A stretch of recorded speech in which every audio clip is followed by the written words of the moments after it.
Yeah, what's up? What's up? Yeah, we back. You know what I'm saying? Another episode of Fresh and Fit Ohio. You know what I mean? Bringing it back.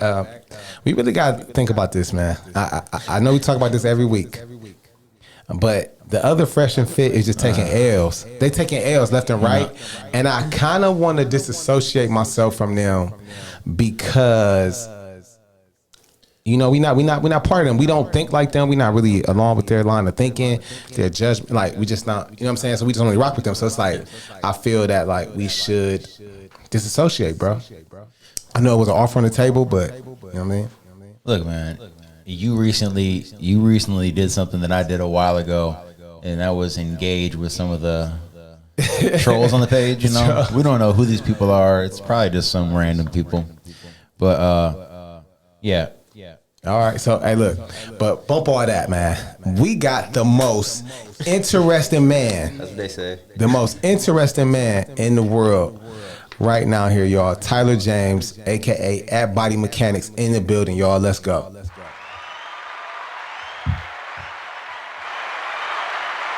It would have been really funny if you hit the wrong button. I can't hit the wrong button because I got it all labeled. No, you can still make mistakes. But why would I? I'm saying it would have been funny if you're like, and then you hit the horror button. You know what? Doing this interview with you was a mistake. Did you wear a sleeveless shirt on purpose? No. So you put it on accident? Yes. You're a liar. I feel like that's a dumb question because. Yeah, I set you up. Yeah. Ty, man. It's good to meet you, man. It's good to meet you too, man. It's funny. Before, so I mean, you're internet famous? Is that a thing? Yeah, I would say social media famous. I would say IG famous. Well, yeah, because I've seen videos of yours, and I remember the first time I saw it, I was like, "Yo, what is going on right now?" Like, it's a lot happening. Yeah, it's a lot happening. and then James like, "Hey, we're gonna have him on the show." I'm like, "All right, cool, that's what's up." So appreciate you being here. Appreciate you being on the show. Enjoy being here. What is for all of us? What's the best thing you did today? Best thing I did today. Best thing you did today. Still strange. I ate and I ran. That's the best thing I did today. Yeah. Besides waking up, like that was like the best thing you could possibly do is wake up. Wake up. But after that, that's probably the best thing I did today. I got to run in, and it's so hard to run on Sundays. Bro, it's hard to run. Sundays are my long day. Sundays are my long day when I do my long run. So today was only like 9 miles. So only. Yeah. So it's like it's funny that you said only 9 miles when probably 3 months ago, 2 months ago, 9 miles would have been you would have been like, what? Yeah, but 9 miles is like a lighter day because I had to I went through one cycle. Now I'm starting a whole nother cycle, but I'm faster now. My times are better. I'm faster. I'm a little lighter. Home stretch. Your first marathon. First marathon. It's so funny. We call. I don't remember how it actually came about, but it was on the show. We called him out about doing a marathon. And now he's been training for it. Yeah, I know. And that's like a big deal. Like marathons, I'm like, who wants to just run for a long for 26 miles, bro? It's pretty stupid. Yeah, like I'm ain't gonna lie, I'm over it. I know some people who don't even get that much gas miles. Like, all right, you going 26 miles? Yeah, I don't always like driving 26 miles. But I like to ride my bike for 26 miles. But that's neither here nor there. What about you, James? What's the best thing you did today? Best thing I did today, I would say go to church. You know what I'm saying? I went to, I don't want to get all religious on here. I know some of y'all don't be liking that, but, Man, do whatever you want. I went to church today, and, I go to the Word Church, and he's talking serious about relationships, and it was pretty good, man. Pretty impactful stuff. Some stuff that, I think every man should know. I think one of the reasons why I go to the Word Church is because there's a lot of brothers like men there. You know what I'm saying? There's a lot of men there, a lot of positive men. Pastor Vernon is a man that's like a pretty upstanding citizen. You know what I'm saying? So like how he love his wife, that's something I always admired. Always admired a man loving a woman and like no stains on him. You know what I'm saying? Besides people saying, oh, he's stealing money, he this, he that. I mean, but that's what they're gonna say about pastors. Yeah. No stain on them, like no scandal, nothing like that. So I just rock with him. So I rock with him like that for that reason. So I like going to that church because a lot of like strong masculine men there, because like a lot of churches in the past you would go to, is be a lot of like sissies and stuff like that, and I don't really rock with that, like, you know what I'm saying. So I don't get with that. So I really enjoyed my experience there. So I would say that, and then because I had my family there with me too, you know what I'm saying. So it was cool. It's good. Yeah, man. I know we're both in our 30s, mid to late 30s. Well, you're 40? I'm not 40 yet. I'll be 40 in July. Just sneak up on that door. No, I think we, we both, I think, have a similar background as far as church goes, and obviously we are part of the same church for a while. But yeah, I'm seeing the value of being a part of a church community. Yeah. Regardless of how you view life here on earth and an afterlife, or whatever, I think it's important to be a part of a community where there's accountability, where you have an opportunity to be served and to serve. So yeah, that's awesome, man. I'm glad you're there with your family too. Yeah. So accountability is everything. I want to bring in our guest, Todd. Todd is again, like I said, the most interesting man alive. Thank you. Todd goes so hard on the boxing side. I know he's grinding like that. I've also seen him training like strength and conditioning wise. He's how many amateur fights you got now?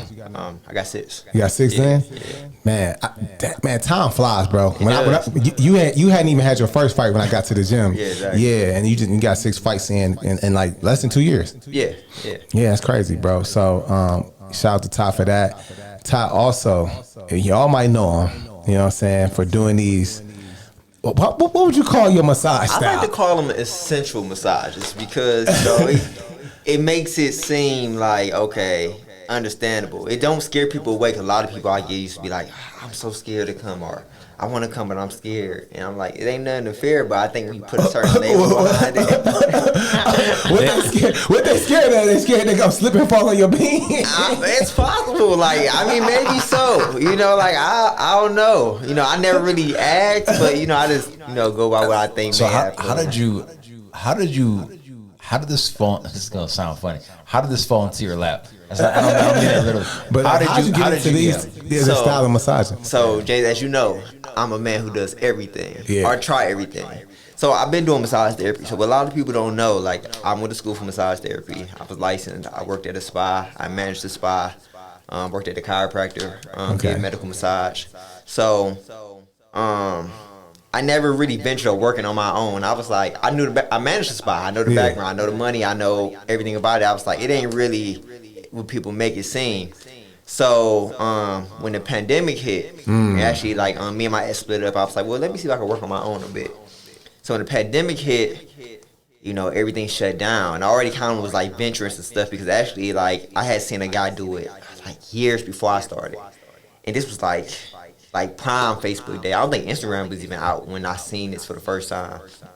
And I ended up taking that and saying, hey, well, maybe I could do something like this or whatever. It's not really popular right now. I might as well just go ahead and give it a try. So with that, I ended up pretty much just going for it. I ended up, the spas closed down. There was no money circulating. I gave it a try, and I just kept getting all these hits like, what's this? What's that? Like, is this really a thing? Like, people thought it was a joke for a long time. And then the booking started happening. And then I kept getting requests from, like, different cities and different states and different countries. So I was like, well, maybe this is a thing. Maybe I should just keep pushing this. So you're overseas with this now? I haven't made it yet, but I got a lot of requests. I really want to go to the UK, man. I get a lot of requests. I love the UK. You probably got requests from anywhere that they know this is a thing. So what was your first appointment like? I was nervous, which is crazy. You was nervous? I was nervous, and mind you, at that time, I had been doing massage therapy for 4 years. Like, I had like thousands of clients, thousands of appointments. My first one, I was like real nervous. I was like, and to this day, I'm like, I don't know why. Like, I'm so used to doing this. It just was a different setting.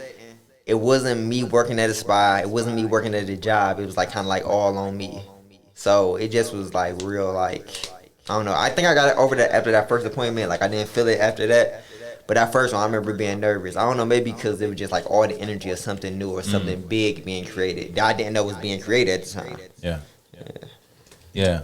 Now, sorry. Now, I know you got a lot of I questions. got a lot of questions. we got So time. some of the girls in the gym always give you a hard time because they feel like you only massage like bigger girls. Is that the truth, or is that like, do you massage like all shapes and sizes? So it's really all shape and sizes. So Okay. the thing is when I do promos, people ask me, for content, like, hey, I want to do a video with you.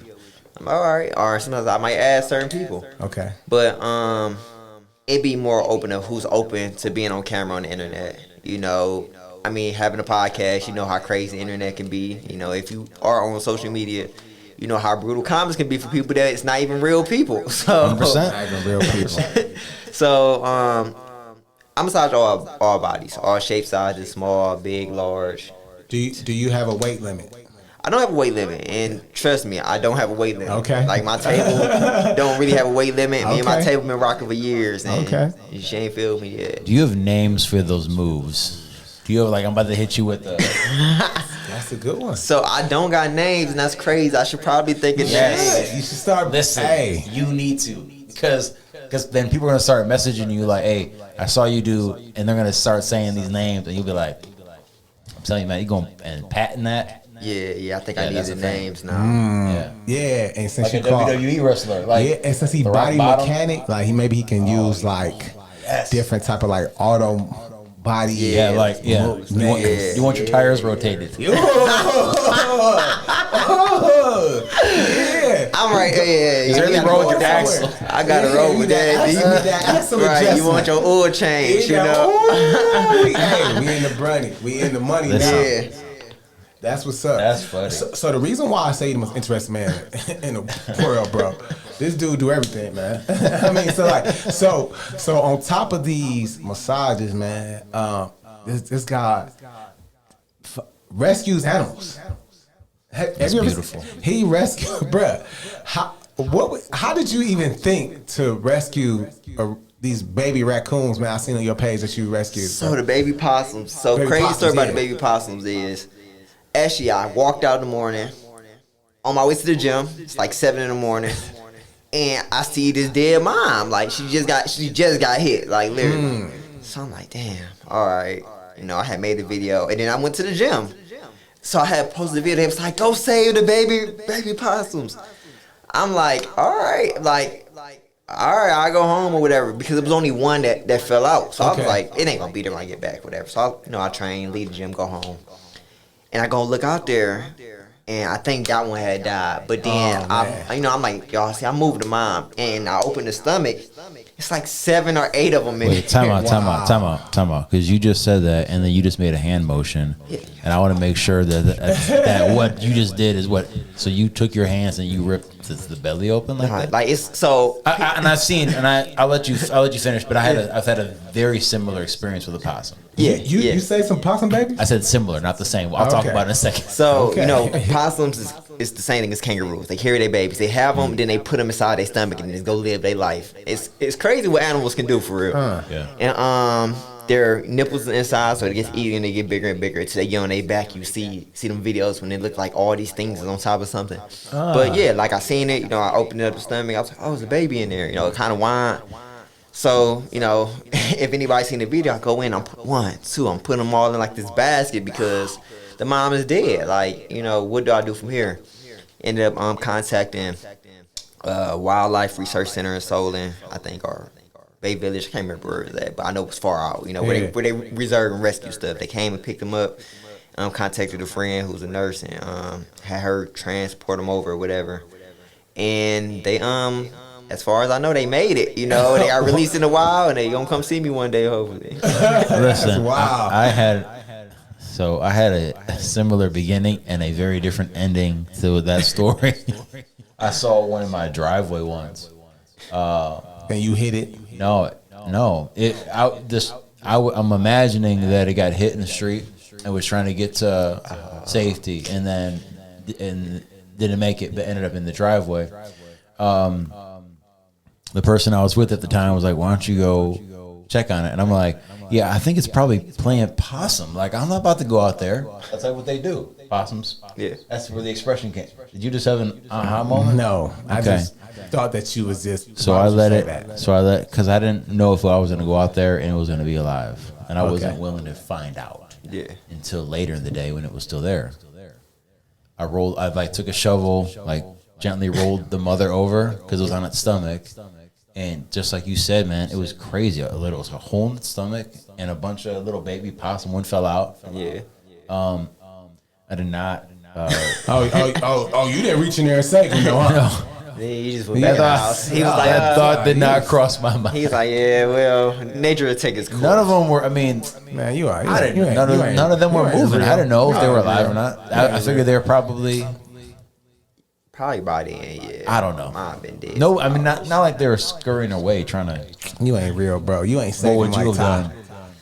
I'm not like Ty. Ty's a better man than me when it comes to possums. I would have called APL or something, but I don't You care about would have gotten your phone out. that. No, I would have got the APL. I You would have called the made a APL. video, posted it. No. That's what I would did. I mean, that's exactly what I did. So, you know. But you actually But you saved did it while you were saving them. Yeah. You actually saved it. So on top of that, you also like breed animals too. Yeah. Long So cats. I was breeding German Shepherds for a while. And now I breed Maine Coon cats. So the biggest domestic cat you can own in the U.S. I've never heard those cats until you. Like I've never seen those cats before until your page, bro. A lot of people haven't. Actually, like a lot of vets haven't seen them. So when I take them to the vet, I be like, I have a Maine Coon. They yeah, whatever. And then I bring the cat in. They was like, oh, it's a real Maine Coon. Oh, they think like, you're faking. Yeah, because a lot of people think I have a big cat. It's a Maine Coon. And Yeah. it's like, nah, you missing the ear tufts, you missing the size, you missing the facial features. It's just a big ass cat at the end of the day. But when you see a Maine Coon, you know, like it's just like it's kind of almost It's massive. Yeah. How did you? Are they normal to this region? Like, are they?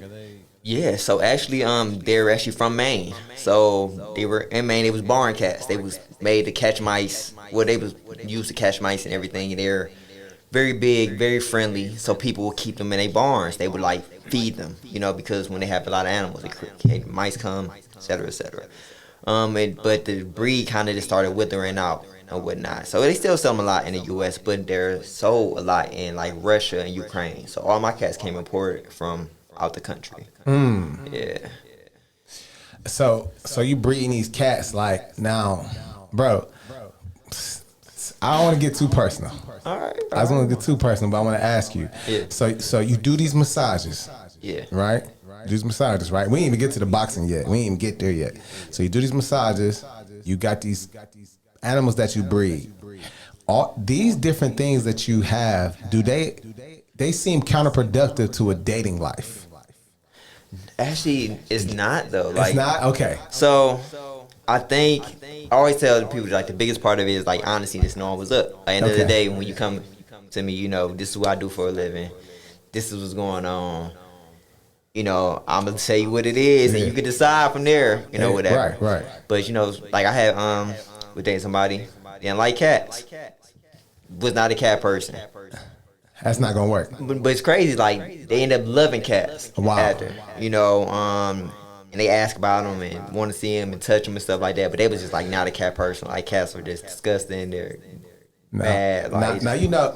How long are the cats? so they get about 3.5 to 4 feet. Yeah. Yeah. About the size of a pit terrier. That's crazy. How many do you have right now? I have 5 right now. Well, I have 5 right now. Then I have 5 kittens, which we going home soon. Okay. Okay. That's what's up, man. That's amazing, man. Right. That's longer than Samson.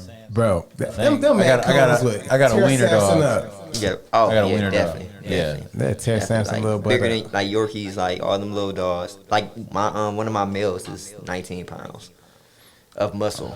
Like there's no fat on him. But they seem to be kind of chill though. for the most part. So they are. Okay. They're really, really chill. Like that's why like a lot of people like them. They're like dogs, but in cat form. Like you train them to do stuff, and Yeah. they not like super zippy. Now they play, you know, just like all cats that play, but they're not like swinging from your curtains, you know, and doing stuff like that. Do you have any reptiles? No, so I did reptiles when I was a kid. Okay. I'm done with that. That's the past chapter of my life. I saw a dude with like a gecko or like it's not a gecko, iguana, but the iguana acted like a dog. It was so funny. On a leash. Yeah, it was on a leash and everything, but he acted like a dog. Like it like would climb up, it would beg for stuff. Like it was. Yeah. I did see me pretty big. Yeah, it's pretty interesting, man. So You got any pets? We have a pet turtle. Oh, hey, next time when I ask you if you have a pet, just say no. So let me tell you why we got a pet turtle. So I have a brother with special needs. He's Wow, man, you really let that in. Now I feel terrible.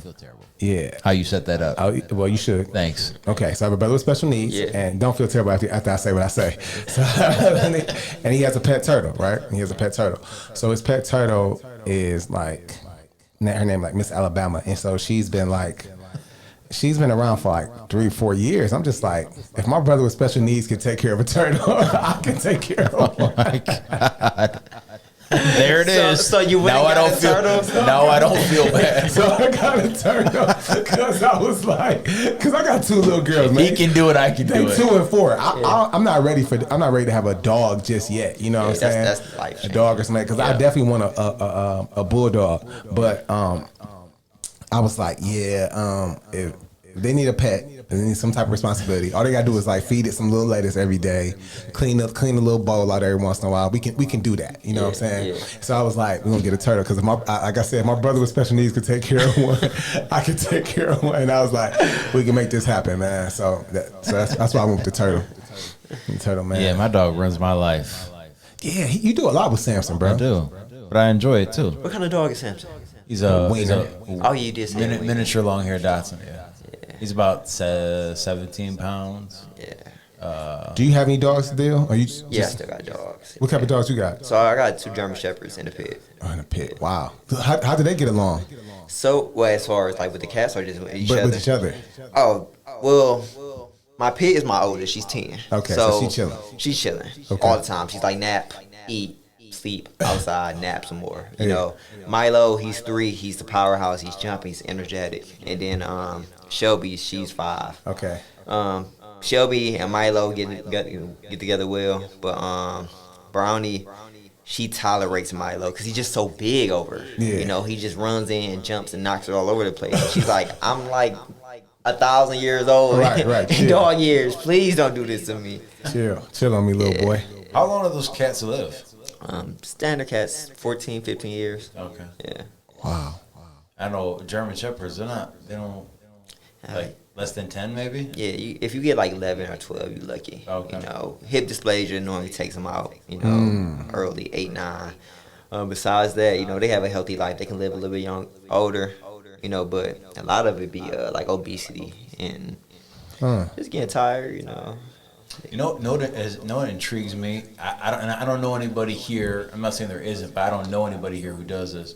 I have seen this guy on Instagram in Germany who's a chiropractor for animals. Oh, I seen that, man. That's crazy. I mean, this big, like he looks like Goldberg. Remember the wrestler Goldberg? He looks like him.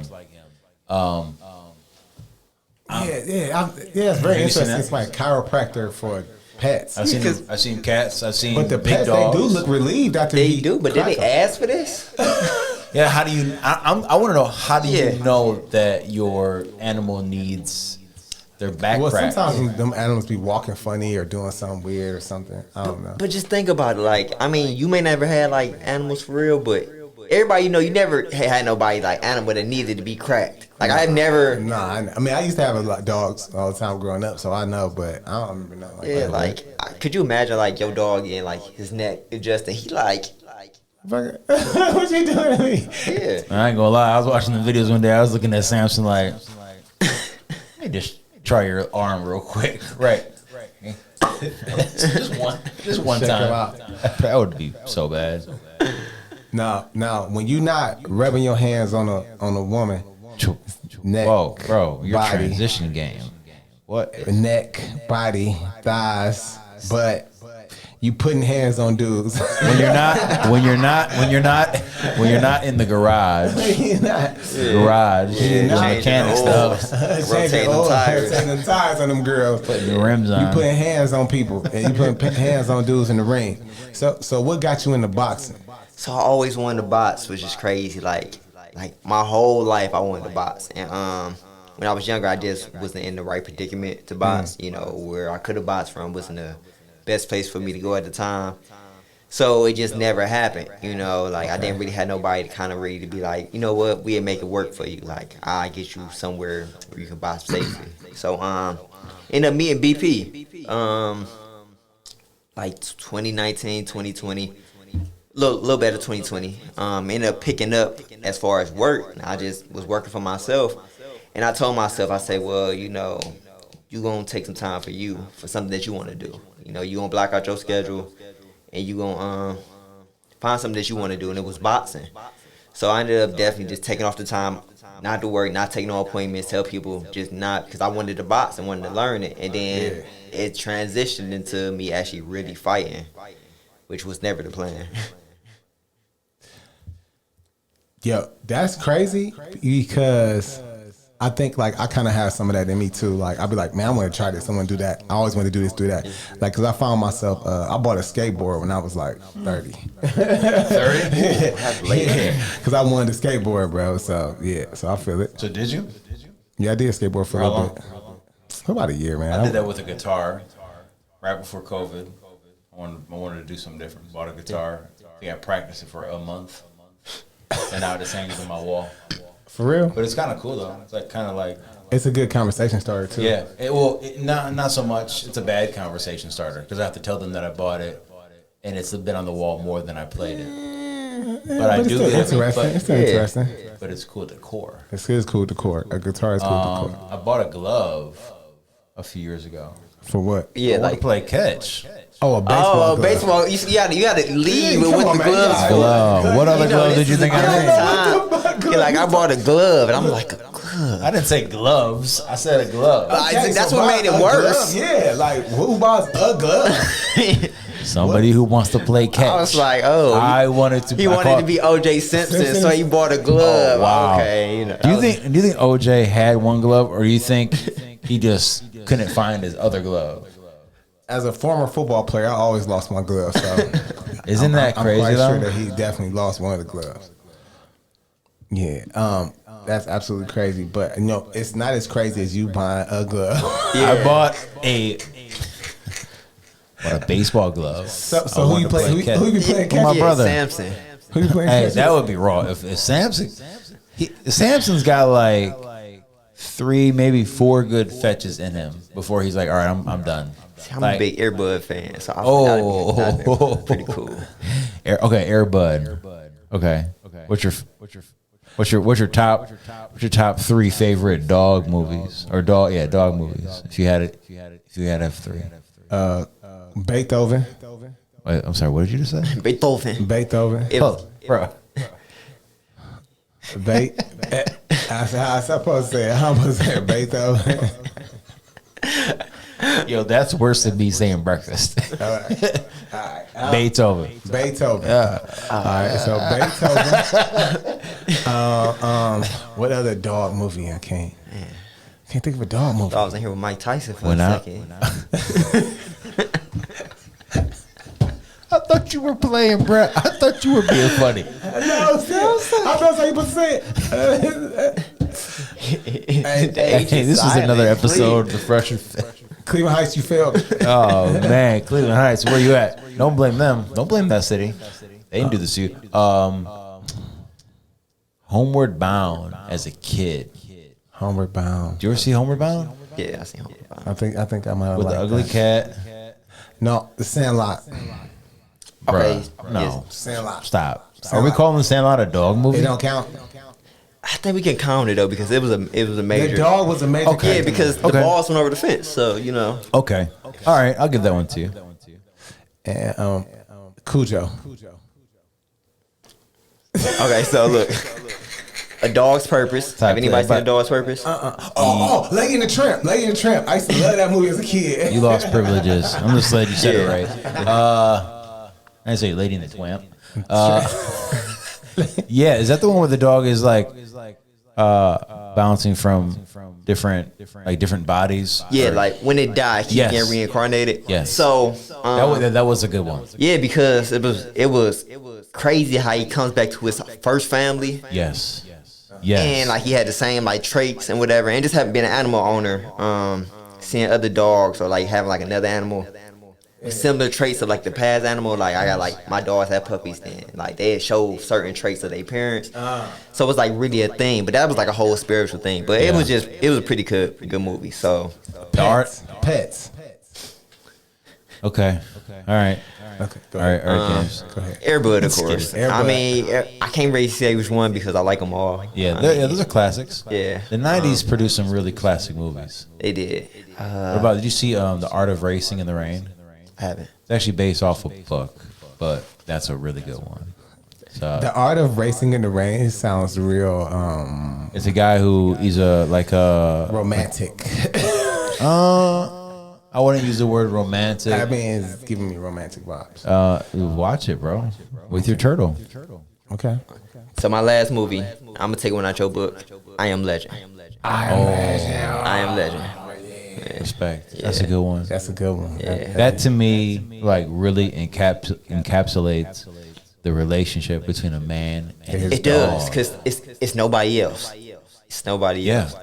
And the worst part is like when he died, he has to like to choke him, break his neck, and he just like, that's it. I have nobody else. This is me talking to myself. Now my dog is 3, and Lord willing, he's gonna live at least to be 103. But I get caught up watching these videos on Instagram where like people are, they had to put their pet down or whatever. Why would you watch that? It comes up with your algorithm, and I'd be like, man, I'd be looking at my dog like, I can't do this. So listen, so I had to do it once so far. And of course I'm gonna have to possibly do it another 3 more times. So a breeder of a German Shepherd, he's an older couple, they was retiring, called me because I'm that guy. Yeah. Hey, we're retiring. Do you want our dogs? So I was like, I'll take one, because they had all these German Shepherds. So go pick him up. Bear was a great dog. He was actually one of my greatest German Shepherds because he was so old and just like, okay, I do German Shepherd things, but I'm a chill. I'm not going to jump on you because I'm 92 pounds and my hips hurt. Like, I'm a chill. So 92 pounds. Had him for about 8 months, and then like he was straining to use it. So I take him to the vet. And this is the worst part I'm gonna tell you about euthanizing your dog. You take them to the vet, and they're smiling, they going in, they walking around, and they say, well, he's not gonna leave today. And it's just like, okay, and they tell you why. They give you all the reasons why, because normally it gotta be a reason, like they can't fix it. And when I put him, I agreed to euthanization. And I didn't think it was gonna hurt me because, I only had him for so long. He really was just like needed somewhere to stay until he passed on because I didn't want to go to a bad home. And it hurts you because you're laying there with them and they're like smiling. They give them the first drug, which makes them all doped up. They give them another drug and they just go to sleep.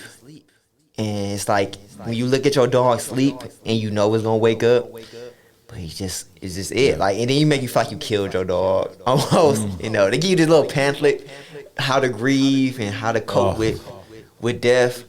It's a really hard time. I mean, you have a long way, but when it happens, like my other dogs that I had since 6 weeks and they're 10 years old, I'm like, I don't know what I'm gonna do. Yeah, that just hurt my feelings right there, bro. I ain't gonna house. I still think about when we had to put our childhood dog down. That hurt my feelings. We had him. Our family had him from when I was 5 or 6 to 18, and I still, more so before I got the dog I have now, but would think about like, man, because they're such a big part of your life. Like I have a niece and nephew, no kids of my own. I know you do. So I don't know quite what that kind of feeling is. I have no idea, nor do I even. And I'm not even gonna be one of those people that says, I go like your dog is your kid because I know that's not even comparable. It doesn't compare to something that came out of your sack. Right. It's comparable. That's something that came out your sack. Boy, stop. It's comparable. It's comparable? It's comparable. I mean, there's definitely a large gap, but it's comparable. There are some parallels, I will say. You have to own or not at it. You have to have a pet and you have to have it for so long. Like, hey, have you had him since a puppy? Yeah. So you know certain things, certain characteristics, certain things that your dog do. Like my dog Brownie always runs away. She always smiles. She naps all day. She has certain characteristics. Yeah. You know, Shelby's always smiling. If I walk past her, she's gonna roll on her back like a rubber belly every single time. It's certain things, and they become your children because they are like toddlers and never grow up. Honestly, you got to take care of them still, but they still can be independent, but they're not fully independent. Yeah. Like, you know, they can use the bathroom now. You don't got to keep changing them, but at the same time, you got to. They still need you. You got to wash them. Yeah. Yeah, so it's certain parallels, but I understand where you're coming from too. Yeah. Having both. Yeah, bro. Like having a kid, bro, is like the most fulfilling thing in the world. I would say that because like as they grow, like my 2-year-old, she's starting to like speak in complete sentences now. And it's like, and first of all, she won't be quiet. Like she's talking. That's Madison, bro. Right? Madison, yeah. Madison is 1,000 miles per hour. Because she's starting to speak in complete sentences. Which I just struggled with to do just then, but it's just amazing to like hear her, like her cognition and like how it improves and like how she's able to like receive information and then like regurgitate it, different things. So like I'm in awe, you know.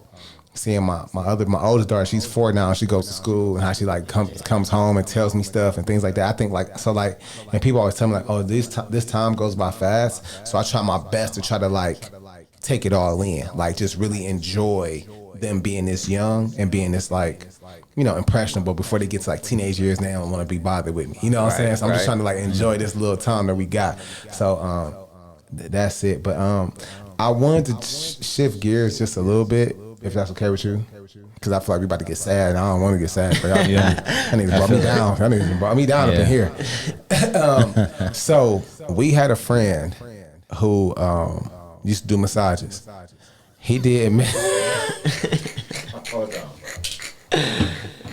He did male and females. You know what I'm saying? Yeah. So one time, We should have had him here too. He did a dude massage, and we talked about it on one of our podcast episodes. Probably the funniest episode of all time. Probably the funniest. That's the funniest episode we ever did because it was like nonstop laughs. So. We talked about this on the episode. So one time a guy got Pop 10 on him. You know what I'm saying? Dude popped 10 on him, right? Yeah. So he never told me whether or not he completed the massage. I don't think I don't even want to know. I keep asking him, and every time I ask him about it, I'd be like, so sometimes I randomly call him. I'd be like, hey, yo, bro, so when old boy got hard on you, did you finish the massage? And he hang up on me. He hang up on me right away. So like he never would tell me. So have you? I'm assuming that he's done it. So do you do guys and girls? Yeah. But you don't do that sensual stuff with guys. Nah. No, of course not. Right? Like this can't happen. Nah, Thank you for saying that. So have guys inquired though about that? Yeah. And how do you deal with that? I just simply say like I don't pervert. I just so it's whenever like a guy like inquire about a massage, the first thing I let them know like it's not the same exact massage, you know. Right. Like I can't just guess your sexuality or whatnot. Yeah. But I can just assume. If you want this from a guy. You see on my page, bro. You see what I'm... Yeah, so, but sometimes, I will get a guy here and there, whatever. A lot of athletes or whatnot, because a lot of women don't give enough pressure. Yeah. And I still simply just tell them, like, it's not the same. Just because they athlete don't mean that they ain't got no... they ain't got no twinkle in the eye, bro. Don't get it twisted. A lot of them athletes be... So we talked about this off and on before with past guests about relationships and being secure in your role and your partner's role and whatnot. Have you found in your like this relationship life that you've had some issues with people insecure, being insecure, or I would even say clients, spouses, or who their significant others. Have you run into any situation? Because I know you got a funny video where you're posing as someone walking in on their spouse getting massaged by you. So I gotta wonder, like that wasn't as made up, that there was some. So at that time it was I think at that time I made that skit was made up, but I do get a lot of jealous couples or insecurities in a lot of men. And I have had a situation with a lady and her ex was like stalking her, and like she had came to me, so he was basically now stalking me, thinking I was like somebody else, and it was like a whole big small thing. But it was like the craziest thing that happened. I was like, you know, she had came directly from work. This is how I know she was stalked. She came directly from work to me, had a session, and this is an older lady. She leaves, you know, go live her life. I leave, I go to the movies. This is like later on in the day, you know.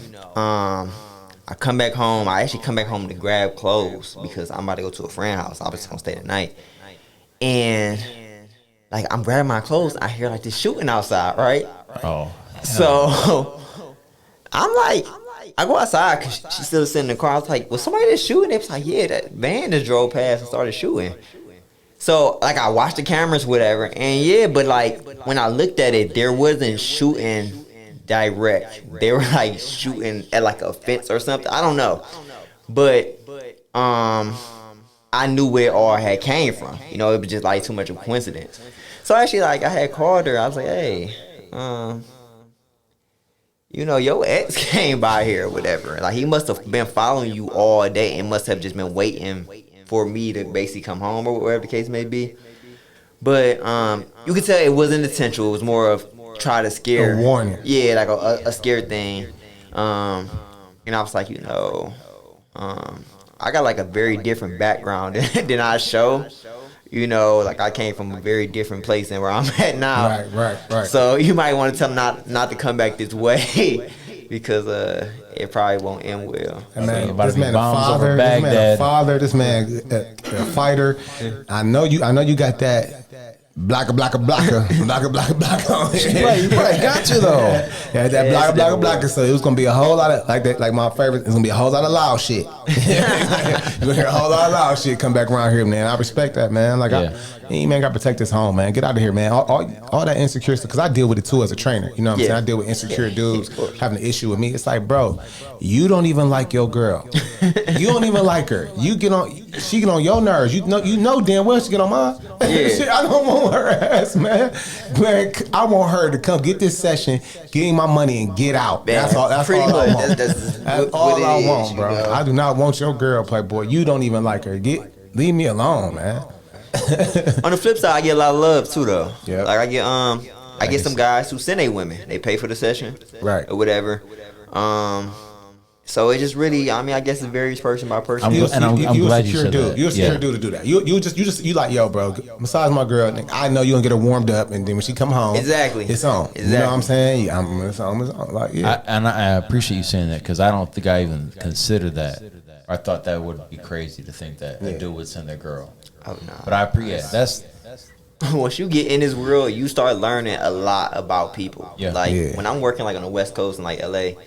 Oh, it's a different vibe. Like I was like, oh, okay. They like, you know, can I bring my husband? And I was like, yeah, you know. You gonna watch? Yeah, like you know, and in the corner like this. but no, it's choke his girl out right there.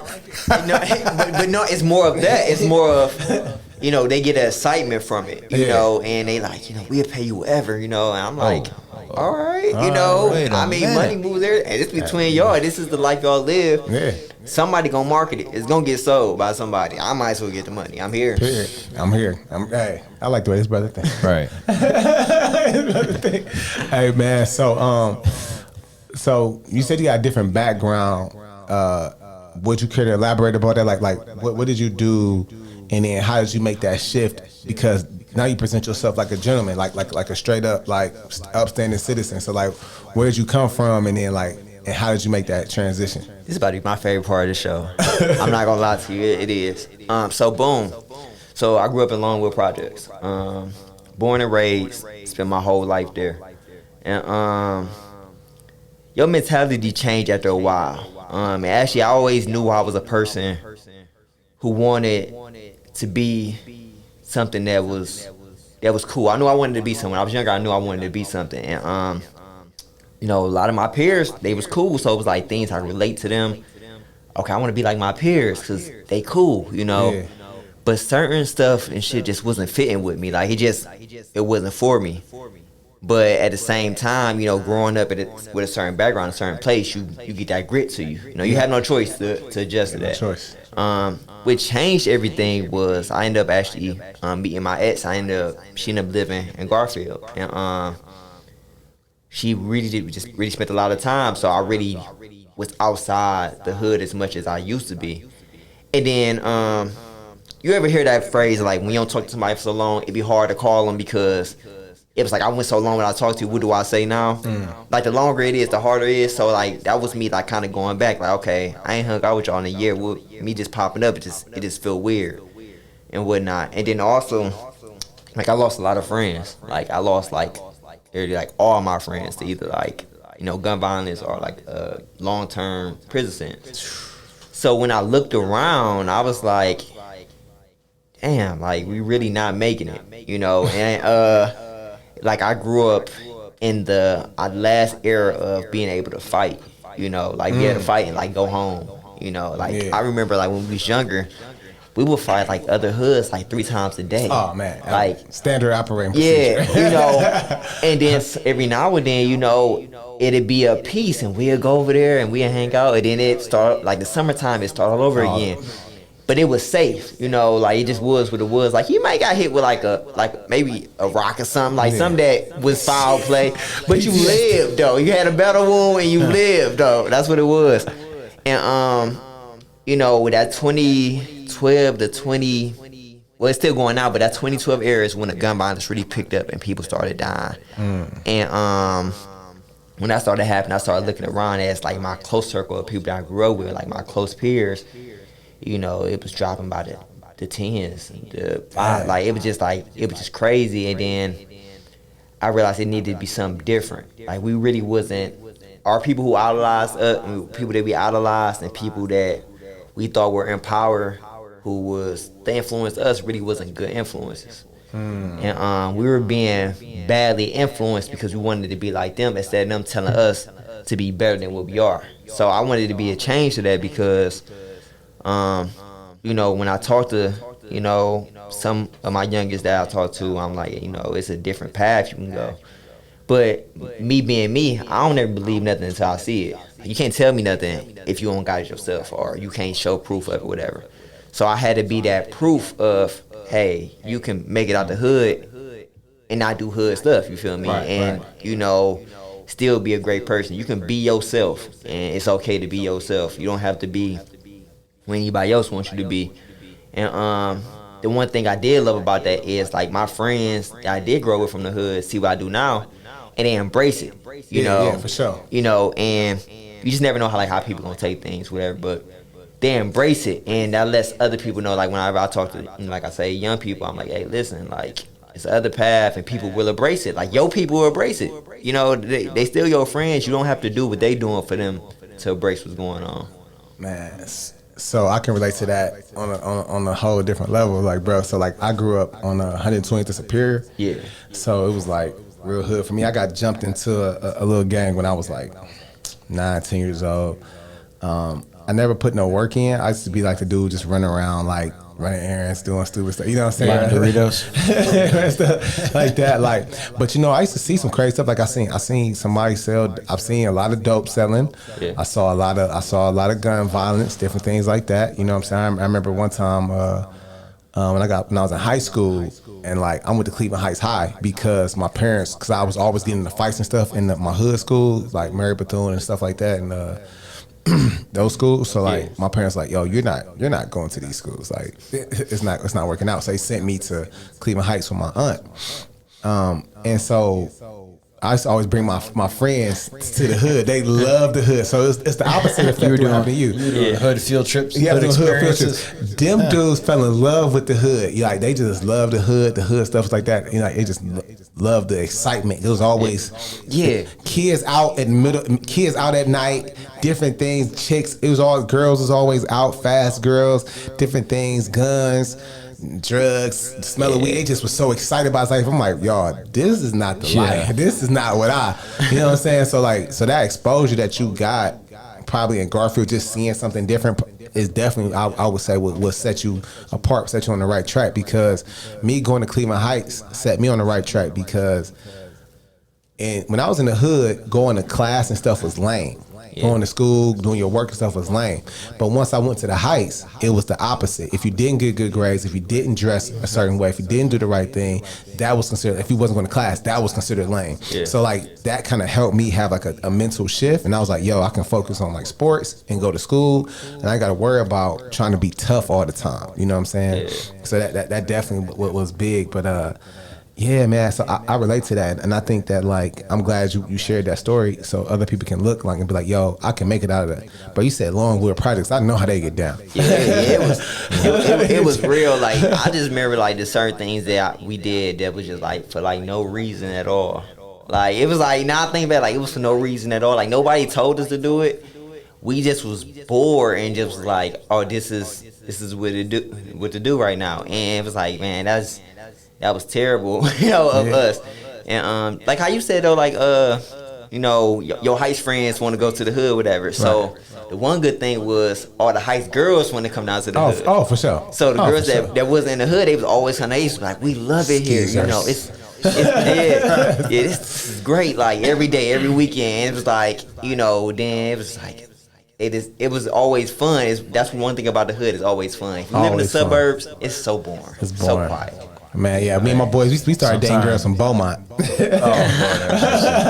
and Regina, that was our neck of the woods, but we love them girls. R.I.P. Regina. Hey, R.I.P. Regina. Regina has some girls. I appreciate you also speaking on like knowing who you are, and being. I think, and it's kind of a similar theme to people we've talked to in the past.